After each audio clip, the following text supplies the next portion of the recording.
Hi everyone, how are you? I hope everyone is doing fine. Okay, last class में अपने reading number 68 which was chapter number 1 in our derivative वो अपना पूरा का पूरा complete हो चुका था. We have done the co-readings का questions and squares का थोड़ा सा क्वेश्चन था तो वहाँ पे अपना कॉन्सेप्ट बिल्डिंग हो गया और क्वेश्चन प्रैक्टिस हो गया. So today we are starting with reading number 69. आज अपने रीडिंग नंबर 69 से स्टार्ट करें which is forward commitment and contingent claim. This is a second reading, forward commitment and contingent claim. तो सर सबसे पहला ये चैप्टर कैसा है? बहुत बहुत इंटरेस्टिंग चैप्टर है. कैलकुलेशन होने वाला है इस चैप्टर के अंदर में एंड थ्योरी तो ऑब्वियसली रहेगा ही रहेगा. तो we will do a lot of numericals. मेरा क्वेश्चंस रहेगा, मेरा एग्जांपल रहेगा, उसके बाद अपने क्वेश्चंस का भी we will do the questions. सबसे पहले यहाँ पे नंबर ऑफ एलओएस देखो. एलओएस ए क्या बोल रहा है? Forward and futures we have already covered. Define forward contracts, futures contracts, swap, options, call and put, credit derivative and compare their basic characteristics. तो डिस्कस करने के लिए बहुत कुछ एलओएस के अंदर में. What we have already covered as per previous chapter, forward and futures contract. आपको याद है मैंने बताया था इनिशियल मार्जिन वगैरह का कैलकुलेशन डे डे 1 डे 2 3 वगैरह का, जहाँ पे भी calculated maintenance margin and all, margin call वगैरह था. तो मैंने बोला था आपको कि इस चैप्टर के अंदर में, बट मैंने आपको वहीं पे करवा दिया so that you able to understand that mark to market होता कैसा है. Otherwise it would have been just a terminology for you. इसलिए मैंने वहां पे ऑलरेडी कवर करवा दिया. सर अभी क्या करेंगे अपने? सबसे पहले फॉरवर्ड और फ्यूचर्स कॉन्ट्रैक्ट, यहाँ पे जो भी लिखा हुआ है it will take hardly 5-7 minutes 10 minutes. उसको क्विकली जस्ट गो थ्रू कर लेंगे, स्कैन कर लेंगे स्क्वाइजर में, सो दैट वी एंश्योर अपने सारा का सारा चीज कवर किए हुए. ठीक है, फॉरवर्ड और फ्यूचर्स. उसके बाद अपने नेक्स्ट टॉपिक में मूव करेंगे about the swap, CDS, credit derivative and options. तो अपना आज क्लास का फॉर्मेट रहेगा. सो सबसे पहला फॉरवर्ड फ्यूचर्स का स्क्वाइजर से इंश्योर करेंगे. We have covered already all the things in the previous chapter. Second start करूंगा मैं ऑप्शंस के साथ. Options, call option, put options, वो अपने डिस्कस करेंगे, एग्जांपल्स करेंगे. उसके बाद अपने स्वैप पे मूव करेंगे और credit derivative will be covered along with the options. ठीक है. तो this is your LOS number A, क्योंकि यहाँ पे एग्जाम्पल वगैरह दिया हुआ है, स्वैप्स वगैरह के बारे में सब कुछ लिखा हुआ है, ऑप्शंस वगैरह है. Next you have LOS number B which is about the option. Determine the value at expiration and profit from a long or short position in a call or put option. LOS number B पूरा का पूरा आपका options के ऊपर है. Next LOS number C is about compare forward commitment versus contingent claim. ठीक है, forward commitment और कंटिजेंट क्लेम को कंपेयर करो आप. तो ये अपने लास्ट में करेंगे once we have understood the forward futures पूरा का पूरा, मतलब जस्ट इंश्योर करेंगे we have understood everything. Options पूरा का पूरा कवर कर लेंगे, स्वैप पूरा का कंप्लीट कर लेंगे, then only we will be able to cover this LOS. ठीक है, फिर लास्ट में कुछ क्वेश्चंस है. That's it. तो आपका 3 एलओएस है टोटल में. First LOS is about the terminology, introduction of all the derivative contracts. Second is about the option, and third is about the difference between forward commitment and contingent claim. ठीक है, चलो. तो अभी क्या कैसे start करें sir? सबसे पहले स्कैन कर लेते हैं. अब आपके पास स्क्वाइजर होगा आई होप, एंड जिनके पास नहीं है प्लीज वो बोर्ड पे देखो. बोर्ड पे देखो, जिनके पास है आप स्क्वाइजर में रेफर करो. Forward contract, in a forward contract. अच्छा एक second, before we just read एक बार याद करने का ट्राई करें forward contract versus futures contract, so that आप में भी कॉन्फिडेंस है. सर फॉरवर्ड कॉन्ट्रैक्ट क्या होता है? ओटीसी और exchange traded, OTC over the counter. Futures contract क्या होता है? एक्सचेंज ट्रेडेड होता है, राइट. तो स्टैंडर्डाइज्ड कहाँ पे अवेलेबल होगा? स्टैंडर्डाइजेशन फ्यूचर्स के अंदर में, फ्यूचर्स कॉन्ट्रैक्ट के अंदर में. कस्टमाइजेशन कहाँ पे मिलेगा आपको? फ्लेक्सिबिलिटी कहाँ पे मिलेगा? फॉरवर्ड कॉन्ट्रैक्ट्स के अंदर में. सर रेगुलेशन कहाँ पे होने वाला है? फ्यूचर्स कॉन्ट्रैक्ट के अंदर में, because forward contracts are unlisted, that is why they will be unregulated. Liquidity कहाँ पे हाई होगा? लिक्विडिटी, बाइंग सेलिंग कहाँ पे सबसे ज्यादा हाई होगा? फ्यूचर्स कॉन्ट्रैक्ट के अंदर में. बाइंग सेलिंग मतलब the difference between the bid rate and the ask rate कहाँ पे कम होगा? रेदर लिक्विडिटी कहाँ पे हाई होगा? फ्यूचर्स कॉन्ट्रैक्ट में. Liquidity in case of forward contract will be what? Low. Default risk, credit default risk, counter party default risk high कहाँ पे होने वाला? फॉरवर्ड में. फ्यूचर्स में नहीं होगा, मतलब नहीं होगा इन द सेंस मिनिमल होगा, बिकॉज इनिशियल मार्जिन कहाँ पे लिया जाता है? फॉरवर्ड या futures?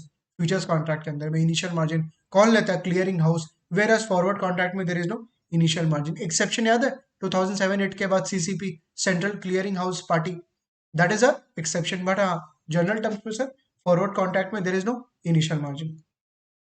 Mark to market, M to M, mark to market कहाँ पे होगा? फ्यूचर्स या फॉरवर्ड के अंदर में? फ्यूचर्स के अंदर में. याद है mark to market? I think I took the example of Axis bank का. जहाँ पे अपने प्राइसेस लिए थे, इनिशियल मार्जिन लिए थे, मेंटेनेंस मार्जिन वगैरह समझे थे। तो mark to market feature will be there in case of futures, where as in case of forward it will not be on the basis of what, mark to market.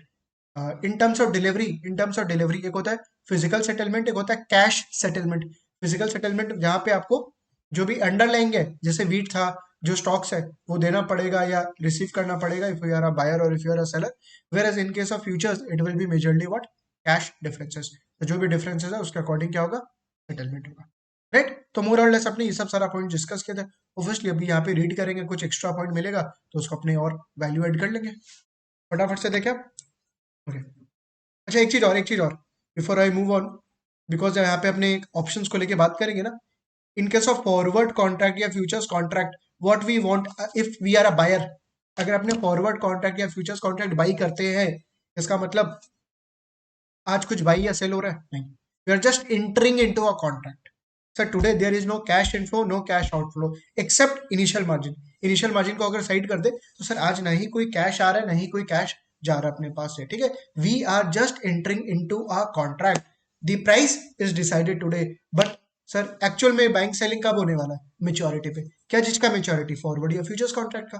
अरे maturity होगा ना, से 5 month, 6 months, 3 months का, depending on the underline का क्या maturity है, right. Because sir जो stocks वगैरह होता है उसका कोई मेच्योरिटी नहीं होता है, but derivative contract has what, maturity. उसका क्या होता है, मेच्योरिटी होता है। तो अगर आपने फॉरवर्ड या फ्यूचर्स बाई की है, buy, we want S T to be greater than F. S T sir spot price on maturity, we want sir future price से ज्यादा हो। नहीं समझ में आया सर, अपने आज फ्यूचर्स कॉन्ट्रैक्ट बाई किए एक्सिस बैंक का 1050 पे, 1050 पे फ्यूचर्स कॉन्ट्रैक्ट बाई किए है, इसका मतलब क्या, सबसे पहला लॉन्ग एक्सपोजर, याद करने का प्लीज ट्राई करो, लॉन्ग एक्सपोजर है अपना। Second, contract to buy at 1050, अपने पास राइट है कि सर 1050 पे अपने बाई करेंगे, right. Third, upside betting, third upside betting, sir maturity पे 6 मंथ्स के बाद, 6 मंथ्स के बाद दाम हो गया 1200, आपने कितना पे कॉन्ट्रैक्ट किया था बाई करने का, 1050, सर दाम हो गया 1200, कितना का फायदा, 150 का।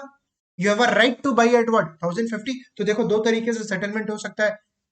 आपने कॉन्ट्रैक्ट किया था 1050 पे बाई करने का, दाम हो गया मार्केट में 1200, राइट। तो जिससे आपने कॉन्ट्रैक्ट किया था, you are a futures buyer, second party या काउंटर पार्टी या फ्यूचर सेलर, तो सर उसको लॉस होगा 150 का, आपको फायदा 150 का। 1200 एस टी, एस टी मैंने बोला 1200 यहाँ पे, and 1050 is what, F. Sir इतना पे कॉन्ट्रैक्ट किए थे, कॉन्ट्रैक्ट टू बाई, और दाम कितना हो गया 1200, 150 आपको मिलेगा डिफरेंस, राइट। वो आपको डिफरेंस देगा, कौन, सेलर देगा। आपको फायदा एज अ बायर, सेलर को क्या, लॉस। और सर फिजिकल डिलीवरी कैसे होता है, आप 1050 जाते, वो 1050 आप मान लो सेलर को देते, जो चीज मार्केट में कितना का मिल रहा है, 1200 का, तो सर अपने 1050 पे शेयर लेंगे और मार्केट में ले जाके 1200 पे बेच देंगे, 150 का फायदा। सर सेलर को कैसे लॉस हो रहा है यहाँ पे, अरे सेलर क्या करेगा, 1200 से मार्केट से खरीदेगा, आपको 1050 पे देना पड़ेगा, बिकॉज उसका क्या ऑब्लिगेशन है टू सेल। मेरा एज अ बायर राइट है टू बाई या कॉन्ट्रैक्ट टू बाई, उसका ऑब्लिगेशन है, क्योंकि उसको क्या हो रहा है, लॉस हो रहा है। ये समझ में आ रहा है सर, नहीं ऑन मेच्योरिटी अगर दाम नीचे चला गया तो, आपने 1050 पे कॉन्ट्रैक्ट किया था, दाम हो गया से 850, कितना का लॉस, 200 का। तो 200 का लॉस आपको एज अ बायर सेलर को देना पड़ेगा, because you now have a obligation to by. आपका ऑब्लिगेशन है बाई करने का, किस पे, 1050 पे। आपको कितना देना पड़ेगा, 1050, या 1050 दीजिए आप उसको, आपको शेयर मिलेगा, मार्केट में ले जाके आप बेचोगे, 850 आपको मिलेगा, ultimately you have a loss of 200। Perfect चीज समझ में आ रहा है, ये सब अपने ऑलरेडी फर्स्ट क्लास में बहुत ज्यादा मैं डिक करके ये सब चीज आपको समझाया था, ठीक है। तो आज वापस अपना रिवाइज हो गया ये चीज, ठीक है, रिवाइज हो गया। आपको भी एक बार थोड़ा सा बैठ के सोचना पड़ेगा, यार सर क्या बोल रहे थे, 1050 पे फ्यूचर्स बाई किए सर, अपने प्रे कर रहे हैं दाम ऊपर चला जाए, दाम ऊपर चला जाए, 1050 से सर मान लीजिए 1200 हो गया, तो 150 का मेरे को डिफरेंस कौन देगा, सेलर देगा, बिकॉज अपने पास क्या right to buy at what, 1050 है, ठीक है, 1050 है, तो 150 का बेनिफिट अपने को मिल जाएगा, as a buyer we will get the difference. But अगर सर दाम नीचे चला गया, we have a obligation to buy at 1050 still, तो सर जो भी नीचे जाएगा प्राइस, उतना का डिफरेंस मेरे को सेलर को देना पड़ेगा। तो इन केस ऑफ फॉरवर्ड या futures, if we are a buyer, we want S T to be greater than F, F, F capital T, दिखा देता हूँ notation wise. We want S T to be greater than F on forward या futures, जो buyer है उसके लिए gain होगा, ठीक है। और S T less than F हुआ तो सर बायर के लिए लॉस, बायर के लिए लॉस। ठीक है, क्योंकि आपके पास क्या है, बायर के पास अगर प्राइस ऊपर जाता है तो उसके पास राइट होता है टू बाई एट एफ, और अगर प्राइस नीचे जाता है तो उसका ऑब्लिगेशन हो जाता है, obligation to buy eight what F, by करना ही पड़ेगा। परफेक्ट। और सर सेलर के लिए फॉरवर्ड और फ्यूचर्स, सेलर के लिए सर वो तो चाहेगा दाम नीचे जाए, मतलब S T price on maturity should be less than F. अगर ऐसा हुआ तो सेलर को फायदा, सेलर को गेन, बिकॉज उसका क्या है, right to sell at F, उसके पास राइट है ना एफ पे सेल करने का। दाम अगर नीचे चला गया तो भी वो एफ पे सेल करेगा, और अगर S T is greater than F हुआ तो sir obviously seller has a loss, उसको लॉस होगा, बिकॉज उसका ऑब्लिगेशन है to sell at what F. अरे 1050 एफ है, ठीक है, दाम हो गया 1300, उसको अभी भी 1050 पे ही बेचना पड़ेगा, तो it's a loss. Is it fine? Perfect. चलिए अब यहाँ पे देखते हैं, in a forward contract between two parties, one party the buyer commits to buy, the other party seller commits to sell a physical or financial asset at a specific price, underline this specific price is f, बगल में लिखो f, specific price का मतलब f हो गया यहाँ पे, on a specific date that is actually maturity और settlement date। specific date मतलब सर फॉरवर्ड या फ्यूचर्स का मेच्योरिटी या settlement date in the future.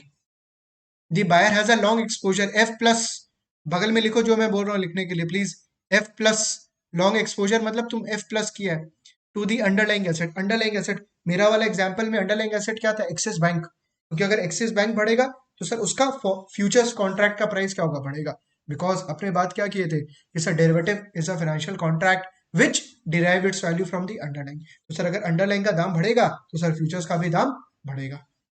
The buyer has a long exposure to the underlying asset, underline को word को वो underline करो, underline word को अंडरलाइन करो, in that he will make a profit on forward if the price of the underlying at the settlement date exceeds the forward price। इस line के बगल में लिखो S T greater than F, है ना, price of the underline, price of the underline को लिखो S T, S T, ये वाला एस टी जो मैंने बोर्ड पे लिखा था, ये वाला एस टी, ठीक है। एस टी अगर ग्रेटर देन एफ होगा तो गेन होगा, और लॉस होगा if the price of the underlying S T at the settlement date is less than the forward price.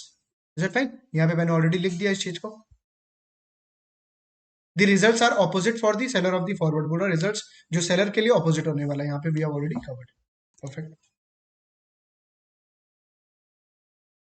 Futures contract, a future contract is quite similar to the forward contract, but it is what standardized and exchange traded. The primary ways in which the forward and futures differ are that futures trade in what liquid secondary market, subject to regulation and trade in the market with more disclosures। Transparency बहुत चाहिए, because secondary market exchange पे trader है ना, so sir obviously we needs more disclosure, transparency। Futures are backed by a central clearing house, बीच में कौन है, central clearing house, he will act as a what, buyer to every seller and seller to every buyer, and require daily cash settlement of gains and losses। Sir daily settlement होना चाहिए mark to market करके, so that counter party credit risk is what minimised, eliminate नहीं हो सकता है sir, minimise हो सकता है।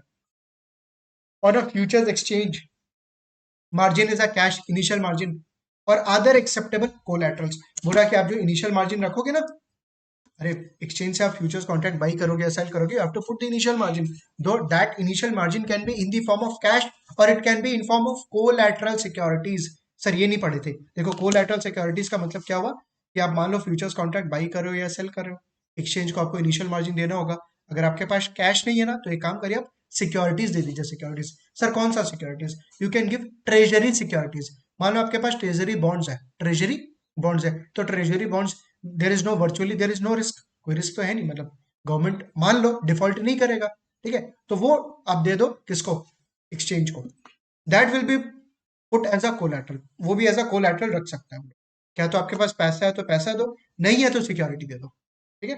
और एक्सेप्टेबल कोलैटरल्स लिख लो यहाँ पे प्लीज, कोलैटरल्स का मतलब क्या हुआ, treasury bonds, treasury can be treasury bonds, can be treasury bonds, acceptable collaterals के बगल में ट्रेजर से treasury bonds, that both the buyer and the seller must deposit, दोनों को डिपॉजिट करना पड़ेगा। Unlike margin in the bond or stock account, there is no loan involve, consequently there is no interest charges. ये जो line है ना, ये line यहाँ बगल में लिखो, बगल में लिखो, दिस लाइन जो सेकंड वाला लाइन है उसके बगल में लिखो, refer, refer equity market organization and chapter, refer equity market organization and structure, market organization and structure, refer equity market organization and structure वाला चैप्टर, वहां पे ये समझ में आएगा। इसका मतलब क्या, जस्ट हिंट दे देता हूँ एक बार कि यार फॉर एग्जाम्पल आपको 100 रुपीज का एसेट बाई करना है, ठीक है, but you have only 40 rupees आपके पास, तो सर 60 रुपीज कैसे मैं मैनेज करूँ? You can borrow from your broker, broker आपको लोन की तरह दे देता है, बट क्या सर वो इंटरेस्ट फी दे देता है या इंटरेस्ट लेगा? इंटरेस्ट लेगा, he will charge what, interest. तो वही बोल रहा है, वहां पे भी अपने मार्जिन पढ़ते हैं, will have to, we should have margin, मतलब अपना खुद का पैसा लगाएंगे। Out of 140 rupees is your own money, 60 rupees is the borrowed money. तो यहाँ पे वो बोल रहा है unlike margin in bond and the stock account there is no loan involve, यहाँ पे कोई लोन नहीं है। अरे जो अपने इनिशियल मार्जिन दे रहे हैं इन case of derivative, in case of futures, कोई लोन थोड़ी, अपने थोड़ी इंटरेस्ट दे रहे हैं, अपने पास पैसा था, अपने को इनिशियल मार्जिन देना पड़ा है। बट यहाँ पे इक्विटी के अंदर में क्या होता है कि sir in case of equity positions, if we have 40 rupees and we want to take an exposure of 100 rupees, we have to borrow 60 rupees from the broker. For that he will charge what, interest। तो यहाँ पे अपने उस चीज को वहां पे please discuss करेंगे। आई होप आपने लिख लिया होगा, जब आप इक्विटी का वो वाला टॉपिक पढ़ोगे एंड साथ में जब ये पढ़ोगे तो एकदम क्लियर हो जाएगा कि सर यहाँ पे तो मार्जिन मनी दे रहे हैं बट यहाँ पे कोई इंटरेस्ट वगैरह पेमेंट नहीं हो रहा है, but in case of equity we have to pay what, interest. This collateral provides protection for the clearinghouse, obviously. At the end of each trading day, the margin balance in the futures account is adjusted for any gains or loss.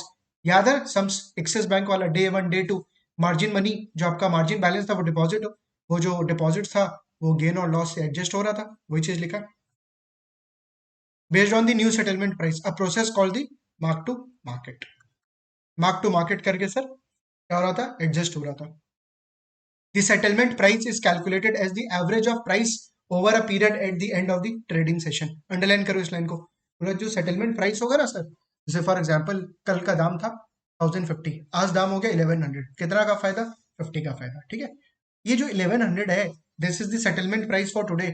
ये price कैसे आया, बोल रहा है कि this is the average of trades over a period at the end of trading session. मतलब जैसे India में अपना 330 पे मार्केट क्लोज होता है, तो वो जो क्लोजिंग प्राइस होगा ना 1100, वो कैसे डिटरमाइन होगा, 3 बजे से 330 लास्ट हाफ एन आवर का what ever is the prices, उसका एवरेज, उसका एवरेज, उसका average will be your settlement price.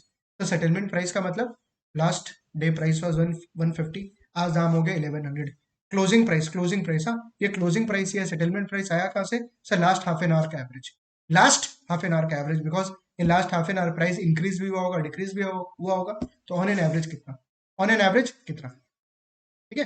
तो लिखो यहाँ पे, अंडरलाइन करो इस चीज को, in India, in India this average price is taken from, is taken from, this average price is taken from 3 to 3:30 pm, 3 to 3:30 pm, last half an hour का sir average लिया जाता है। नेक्स्ट, इनिशियल मार्जिन, ये अपने बात कर चुके हैं ऑलरेडी, सर अपने कैश या कोलैटरल रखेंगे। बोला कि ये इनिशियल मार्जिन डिटरमाइन कैसे होता है, कल अपने बात किए थे कि सर एक दिन में कितना मैक्सिमम फ्लक्चुएशन हुआ है हिस्टोरिकली उस शेयर का, उसके अकॉर्डिंग इनिशियल मार्जिन कैलकुलेट होता है। बोला इनिशियल मार्जिन पर contract is relatively low and is approximately 1 day maximum expected price fluctuation on the total value of assets covered by the contract। और maximum fluctuation कितना हुआ, when we have what, maintenance margin, maintenance margin याद है, initial margin का एक part है जो अपने एग्जाम्पल में 75% था, but what if there is a margin call and the margin balance falls below maintenance margin, the derivative में will have to bring back your margin balance, जिसको अपने बोलते थे वेरिएशन मार्जिन, कि सर कितना अपने पॉकेट से लाना पड़ेगा to bring back to maintenance या इनिशियल, इनिशियल तक, पूरा इनिशियल तक लाना पड़ेगा in case of derivative. Sir equity के अंदर में, जहाँ पे इक्विटी के बारे में अपने पढ़ेंगे मार्केट ऑर्गेनाइजेशन एंड स्ट्रक्चर, वहां पे आपको पैसा लाना पड़ेगा to the extent of your maintenance margin, सिर्फ मेंटेनेंस मार्जिन तक आपको पैसा लाना पड़ेगा, where as in case of derivative आपको अप टू इनिशियल मार्जिन तक पैसा लाना पड़ेगा, ठीक है। तो ये सब चीज यहाँ पे लिखा हुआ है, और उसके बाद यहाँ पे एग्जाम्पल्स है, जैसे अपने ऑलरेडी लिए हुए एग्जाम्पल, तो आप एक बार ये भी एग्जाम्पल देख सकते हो। Last paragraph, many futures contract have price limit, मतलब एक्सचेंज डिसाइड करेगा यार कि कितना मैक्सिमम फ्लक्चुएशन हो सकता है कोई भी प्राइस का, मतलब फॉर एग्जांपल रिलायंस का अगर फ्यूचर्स का प्राइस है तो यार कितना मैक्सिमम फ्लक्चुएट कर सकता है, प्राइस लिमिट, एक लिमिट डाल देगा यार इससे ज्यादा फ्लक्चुएट नहीं करना चाहिए, otherwise there will be lot of volatility into the market, market के अंदर में ना वोलेटिलिटी स्टैंडर्ड डिविएशन बहुत हाई हो जाएगा, दैट इज वाई एक्सचेंज क्या करता है, इंटरफेयर करता है, so that there is no, मतलब जो प्राइस है बहुत ज्यादा अपसर्ड वॉलेटिलिटी नहीं हो, मतलब बहुत ज्यादा इंक्रीज नहीं हो जाए एंड बहुत ज्यादा डिक्रीज नहीं हो जाए, right, that will be decided on the basis on the exchange. Also कभी कभी क्या होता है, अगर कोई प्रैक्टिकली मार्केट देखता होगा या बाई चांस किया होगा, अपर लिमिट और लोअर लिमिट लग जाता है स्टॉक्स के अंदर में। अपर लिमिट मतलब सर प्राइसेस कंटिन्यूअसली इंक्रीज हो रहा है, कंटिन्यूअस, फिर एक टाइम पे जाके क्या होता है अपर लिमिट लग जाता है, मतलब अब वहां पे ना सेलर सेल नहीं करने के लिए अवेलेबल है, क्यों, क्योंकि प्राइस इतना ज्यादा इंक्रीज हो रहा है ना, सेलर को लग रहा है मैं क्यों अभी लोअर प्राइस पे बेचूं, लेट मी वेट, मतलब क्या होगा वहां पे एक्सचेंज एक रोक लगा देगा, एक बार पॉज कर देगा ट्रेडिंग को मार्केट के अंदर उस स्टॉक से, हाँ, नॉट पूरा मार्केट को नहीं, उस स्टॉक को लेके, फॉर एग्जाम्पल अडानी इंटरप्राइज, ठीक है, अडानी इंटरप्राइज, क्योंकि अभी जैसे हिडनबर्ग वगैरह का रिपोर्ट आया था तो डिक्रीज होना स्टार्ट हो गया था दी प्राइसेस, राइट, तो अगर मान लो वो लोअर लिमिट है 20%, जैसे प्राइसेस गिरेगा बट 20% से ज्यादा नहीं गिरना चाहिए ड्यूरिंग अ सिंगल डे, तो अगर प्राइसेस गिरा, गिरते गया सब कोई बेच रहा है shares because of the negative news, 20% तक जैसे टच हुआ, एक्सचेंज क्या बोला इससे ज्यादा अब नहीं गिरना चाहिए, इससे ज्यादा अब नहीं गिरना चाहिए, मतलब एक लोअर लिमिट लग गया, मतलब इससे ज्यादा नहीं गिरना चाहिए, तो वहां पे क्या होगा ट्रेडिंग एक बार के लिए सस्पेंड हो जाएगा, मतलब अडानी पे फिर कोई ट्रेड नहीं कर सकता कुछ टाइम तक, कुछ टाइम मतलब हो सकता है 1-2 आवर्स तक, उसके बाद वापस से ओपन हो जाता है वो लिमिट, ठीक है, मतलब वो जो सर्किट है वो वापस से ओपन हो जाता है, इसको अपने बोलते हैं upper circuit and lower circuit, upper circuit and lower circuit की एक बार लोअर सर्किट लगना स्टार्ट हुआ तो सर शेयर प्राइस क्या गिरेगा, और अपर सर्किट लगा तो सर शेयर प्राइस क्या इंक्रीज होते जाएगा, परफेक्ट, बट वहां पे क्या एक्सचेंज इंटरविन करेगा, और ऑब्वियसली एक बार सर्किट जब लगेगा तो ऑब्वियसली एक्सचेंज क्या करेगा, एक बार उसको कंट्रोल करने के लिए ट्रेड को सस्पेंड कर देगा, रोक देगा एक बार के लिए, ठीक है, तो ये चीज अपना फॉरवर्ड और फ्यूचर्स में थोड़ा बहुत एक्स्ट्रा डिस्कशन था, बट मोर और लेस फर्स्ट क्लास में जो अपने किए थे, तो 70-80% तो वही है, खाली थोड़ा सा थ्योरेटिकल यहाँ पे एक्स्ट्रा अपने देखे। Module quiz 69.1, which type of contract always require daily mark to market of gains and losses, daily mark to market gain losses किस में चाहिए होता है, futures contract, forward contract, both forward and futures. Obviously, it will be applicable only on what? Futures contract. Daily mark to market, M to M, only futures contract में होता है. Forward contract में daily M to M नहीं होता. आज आप जो contract किए हो 6 months के बाद what ever is the price, उसी प्राइस पे प्रॉफिट या लॉस होगा. वेर एज फ्यूचर्स कॉन्ट्रैक्ट में आज आप कॉन्ट्रैक्ट किए हो, कल इवनिंग में मतलब कल मार्केट जब क्लोज हो रहा है उसके पहले what ever is the profit और लॉस मार्जिन अकाउंट में गेन या बेसिकली डेबिट या क्रेडिट हो जाता है. Question number 2. Compared to a futures contract and otherwise identical forward contract, पूरा futures contract के compare में, futures contract के compare में forward contract has greater liquidity, no. forward contract में थोड़ी liquidity होता है, futures contract में liquidity होता है. आपसे पूछ रहा about future, about forward contract. It has greater liquidity, no. It has greater transparency, no. It has greater counterparty risk. Forward contract में there is a higher counterparty credit risk. Default risk high होता है, default risk high होता है, right. तो question ध्यान में रखना, पूरा फ्यूचर्स कॉन्ट्रैक्ट के कंपेयर में फॉरवर्ड कॉन्ट्रैक्ट के बारे में बोलो, फ्यूचर्स कॉन्ट्रैक्ट को देखते हुए let's let's comment on the forward contract. तो क्वेश्चन आपसे फॉरवर्ड कॉन्ट्रैक्ट को लेके पूछ रहा है, this question is about what, forward contract. तो forward contract has lower liquidity, lower transparency but greater counter party risk, right. तो क्वेश्चन नंबर 2 इज करेक्ट. फिर स्वैप्स वगैरह, स्वैप एक बार अपने स्किप कर रहे हैं, स्वैप मैंने बोला था लास्ट में मैं करवाऊंगा, उसके बाद अपने ऑप्शंस करेंगे, ठीक है.